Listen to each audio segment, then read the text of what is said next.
اللہ بڑے اچھے انداز میں کلام اعلیٰ حضرت ہم اور آپ سے بات کر رہے کہ لیجئے بلا داخل نظم سے نسل کی طرف چلتے ہوئے خطیب ذیشان ماہر خطابت خطیب شیریں بیان حضرت علامہ مولانا خطیب غریب نواز مسجد عبدالسمیع صاحب کو خطابت کے لیے مدعو کروں کہ وہ کرسی خطابت پر آئیں اور اپنے بہترین خطاب سے ہم سامعین کے قلوب کو منور اور مجدہ فرمائیں۔ آئیے زوردار نعروں سے حضرت کا استقبال کر لیں۔ نعرے تکبیر! یہ والا محلہ بڑا خالی ہے اور بڑا خاموش ہے۔ نعرے تکبیر! ابھی بھی آواز نہیں ہے۔ آپ ایسا نعرہ لگاؤ کہ ایسا محسوس ہو کہ آپ جلسے میں ہیں، ایسا نہ محسوس ہو کہ آپ جلسے میں سو رہے ہیں۔ نعرے تکبیر! نعرے رسالت! ذکر شہید کربلا! تعلیمات زین العابدین! سبحان اللہ سبحان اللہ سبحان اللہ۔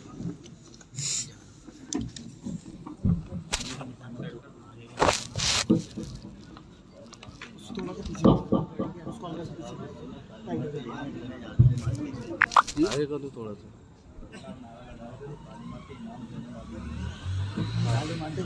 تعلیمات امام زین العابدین، ٹھیک ہے۔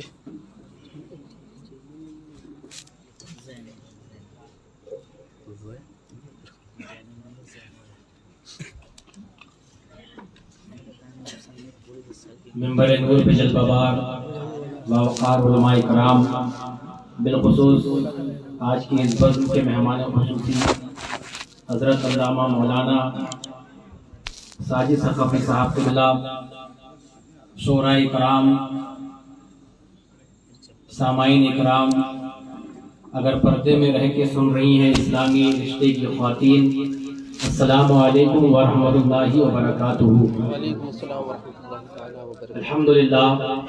الحمدللہ نحمده ونستعینه ونستغفره ونؤمن به ونتوکل علیہ ونعوذ باللہ من شرور انفسنا ومن سیئات اعمالنا، من یهده اللہ فلا مضل له ومن يضلله فلا هادي له، ونشهد ان لا اله الا الله وحده لا شريك له، ونشهد ان سيدنا ومولانا محمدا عبده ورسوله، اما بعد فاعوذ بالله من الشيطان الرجيم، بسم الله الرحمن الرحيم، يا ايها الذين امنوا اتقوا الله حق تقاته ولا تموتن الا وانتم مسلمون، آمنت باللہ صدق اللہ المولانا العظیم وبلغنا رسولہ النبی الامین المتین الکریم ونحن علی ذلک من الشاہدین والشاکرین والحمدللہ رب العالمین۔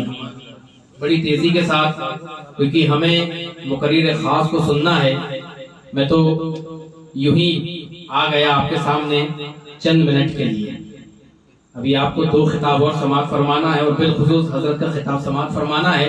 ہمیں تو آپ سنتے رہتے ہیں، ہر جمعے کو سنتے رہتے ہیں، چھوٹی موٹی بزم میں سنتے رہتے ہیں، مگر یہاں کے جو کارکن لوگ ہیں جنہوں نے یہ محفل سجائی ہے، ان کا کہنا کہ حضرت کچھ آپ بھی بولیں، تو چند منٹ کے لیے کچھ گفتگو، جو موضوع مجھے دیا گیا ہے اصلاح معاشرہ کے اوپر، باقی جو محفل یہ اہل بیت اطہار کی فضیلت پہ رکھی گئی ہے، مگر مجھے جو موضوع دیا گیا ہے اسی پہ کچھ باتیں آپ کی نظر کر کے گزر جاؤں گا۔ آئیے اس سے قبل اندھیری قبر میں کام آنے والے آقا، دوزخ سے بچانے والے آقا، جام کوثر پلانے والے آقا، ہم غریبوں کے غمخوار، مدنی تاجدار، دونوں عالم کے مالک و مختار، نائب پروردگار احمد مجتبی محمد مصطفیٰ صلی اللہ تعالی علیہ وآلہ وسلم کی بارگاہ رسالت میں جھوم جھوم کر، لبوں کو چوم چوم کر درود و سلام کا نذرانہ پیش کریں۔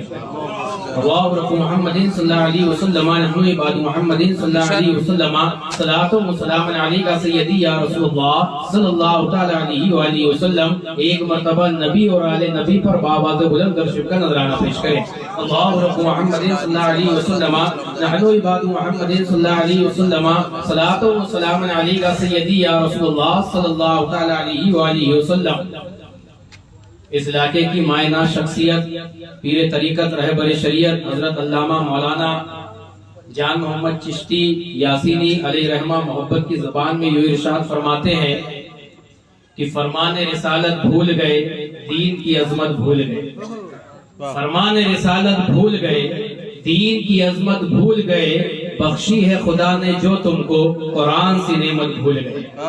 اور کیوں آئے ہیں نبی اس دنیا میں پیغام خدا کیا لائے ہیں، کیوں آئے ہیں نبی اس دنیا میں پیغام خدا کیا لائے ہیں، بس جشن منانا یاد رہا تبلیغ رسالت بھول گئے، بس جشن منانا یاد رہا تبلیغ رسالت بھول گئے، اور تو سارے جہاں کا رہبر تھا اے قوم مسلمہ ہوش میں آ، تو سارے جہاں کا رہبر تھا اے قوم مسلمہ ہوش میں آ، بس تقلید نصارہ یاد رہی اسلاف کی عادت بھول گئے، بس تقلید نصارہ یاد رہی اسلاف کی عادت بھول گئے۔ اور جو قوم تھی دنیا کی رہبر اس قوم کی اب یہ حالت ہے، جو قوم تھی دنیا کی رہبر اس قوم کی اب یہ حالت ہے، فلموں کے نغمے ہیں ورد زباں، فلموں کے نغمے ہیں ورد زباں، قرآن کی تلاوت بھول گئے، فلموں کے نغمے ہیں ورد زباں، قرآن کی تلاوت بھول گئے۔ اور اس اسٹیج سے بڑی ذمہ داری کے ساتھ یہ شعر آپ تک پہنچانے کی کوشش کر رہا ہوں بڑی معذرت کے ساتھ، کہ رہبر جو ہمارے آج کے ہیں، توجہ چاہوں گا، رہبر جو ہمارے آج کے ہیں نفس کے اکثر بندے ہیں، رہبر جو ہمارے آج کے ہیں نفس کے اکثر بندے ہیں، کہنے کو تو رہبر ہیں لیکن کہنے کو تو رہبر ہے لیکن قوموں کی قیادت بھول گئے، کہنے کو تو رہبر ہے لیکن قوموں کی قیادت بھول گئے۔ اور حضرت مکتے میں یوں کہتے ہیں کہ عارف تنہا روتا ہے اس قوم کی خستہ حالی،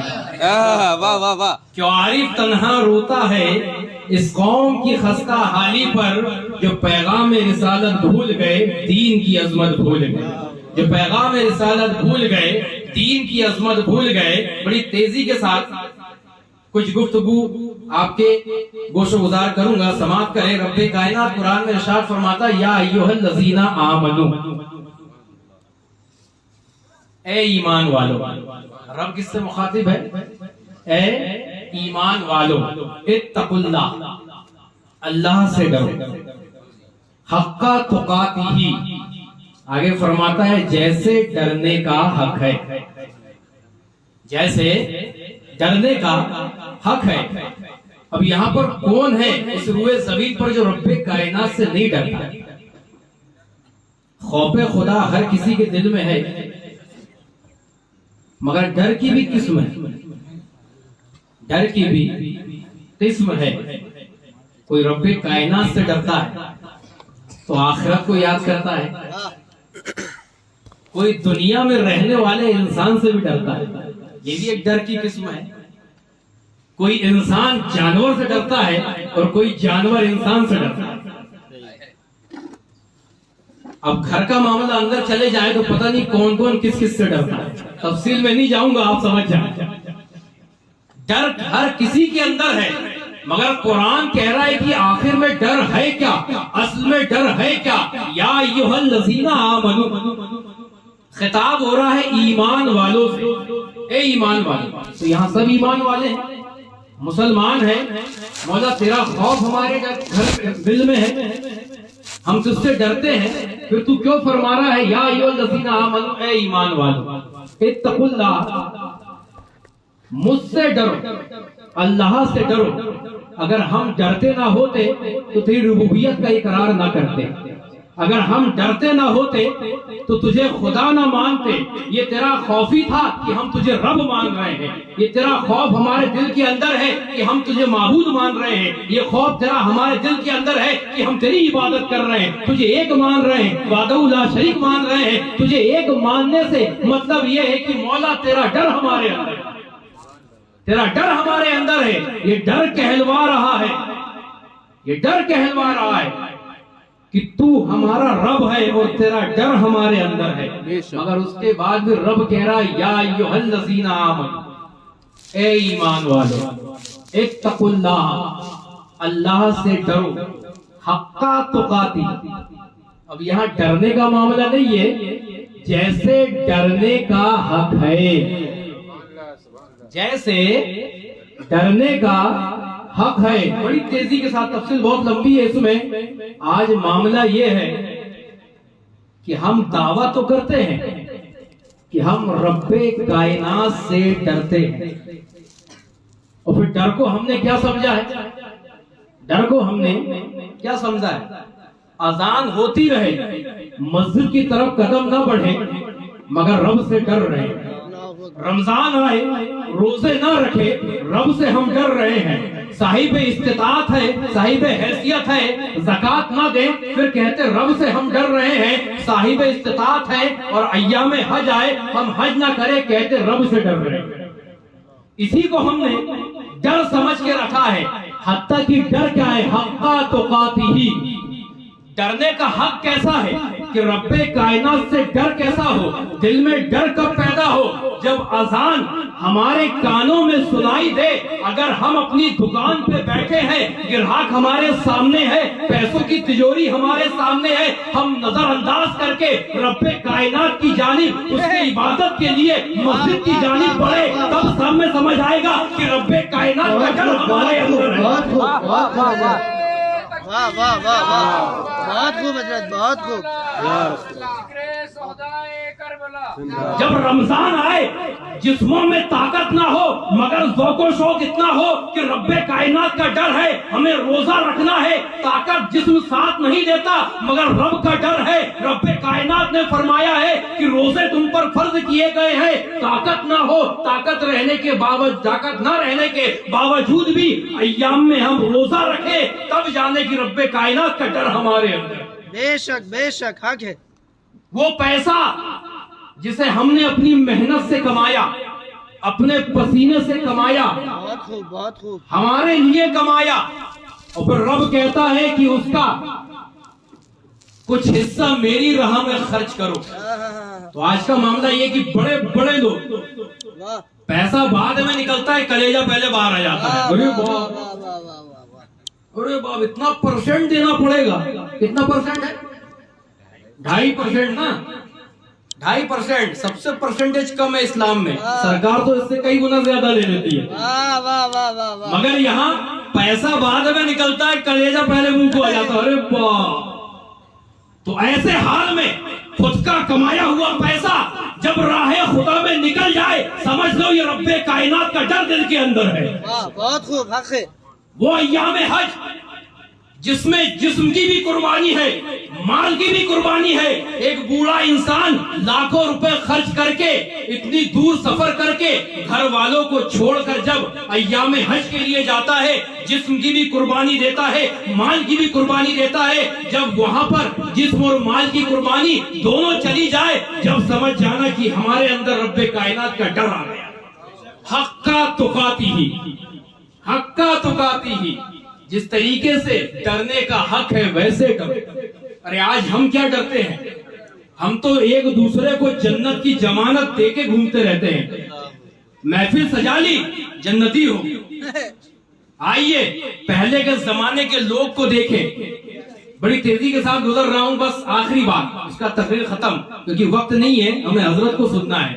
اگر اسی موضوع پہ بیان کرے تو پھر ڈر کیا ہے، ڈر کیا ہے، رات گزر جائے، مگر ہمیں اور سننا ہے اور آپ لوگ کو بھی سننا ہے۔ تو ڈر کیا ہے؟ آج ہم اس فہم میں ہیں دامن، بے شک غوث اعظم کا دامن پکڑ لیا، کل بروز قیامت غوث اعظم ہماری شفاعت کریں گے۔ یہ ہمارا عقیدہ ہے، یہ ہمارا ایمان ہے۔ خواجہ غریب نواز کا دامن پکڑ لیا، کل بروز قیامت خواجہ غریب نواز شفاعت کریں گے۔ جو جس کا محب ہے، جو جس سے محبت کرتا ہے، جو جس کا دامن پکڑے گا، کل بروز قیامت اس کی شفاعت کریں گے۔ مگر یہاں قرآن کیا کہتا ہے؟ وَلَا تَمُوتُنَّ إِلَّا وَأَنْتُمْ مُسْلِمُونَ۔ ہم مسلمان تو ہیں مگر گارنٹی ہے کہ اس دنیا سے مسلمان چلے جائیں، گارنٹی ہے۔ رب کائنات نے اختیار دے دیا انبیاء کو، اولیاء کو، تم ہر کسی کی شفاعت کر سکتے ہو سوائے کافر کے، سوائے کافر کے۔ تو ہم آج دعویٰ کر سکتے ہیں کہ ہم غلامان غوث اعظم ہے، غلامان غوث و خواجہ رضا ہے، غلامان اہل بیت ہے اور ہمارا ایمان ہے۔ مگر کیا غوث اعظم نے کبھی نماز چھوڑی ہے؟ شریعت مطہرہ کو پامال کیا ہے؟ ان کی تعلیمات پہ ہم عمل کرتے ہیں، ایک نعرہ لے کر چلتے ہیں اور ایک چیز کو چھوڑ دیتے ہیں۔ اس کو اگر پکڑ کے چلے جب کہیں گے کہ ہم بہت خوب بہت خوب غلامان غوث و خواجہ رضا اصل میں ہیں، بہت خوب حضرت بہت غوث و خواجہ رضا اصل میں ہیں، تو ولا تموتن، قرآن آگے کہتا ہے مرو مگر مسلمان ہو کر، مرو مگر مسلمان ہو کر، یا ایھا الذین آمنوا اتقوا اللہ حق تقاتہ ولا تموتن الا وانتم مسلمون، وانتم مسلمون، یہاں مرنا ہے۔ دنیا میں مومن کامل رہا، لوگ فلاں نام سے پکارتے رہے، نمازی رہا، پرہیزگار رہا، مسجد میں آتا جاتا رہا، مگر آخری وقت میں اگر ایمان رخصت ہو گیا تو زندگی بھر کی عبادت و ریاضت، مسلمان ہونا سب رائے گا چلا گیا، سب رائے گا چلا گیا۔ اور فقہا فرماتے ہیں یہاں پر، آج ہم بولتے نا اللہ سے ڈر رہے ہیں، اگر اذان سن کر مسجد کی طرف چلے جائیں بے شک تو اصل میں رب سے ڈر رہے ہیں، بے شک اور نہیں سن رہے ہیں تو فقہا فرماتے ہیں کہ جو اذان کو نظر انداز کرتا ہے اور اذان کے وقت باتوں میں لگا رہتا ہے، امکان ہے کہ اس کا خاتمہ کفر پر ہو۔ اللہ اکبر اللہ اکبر۔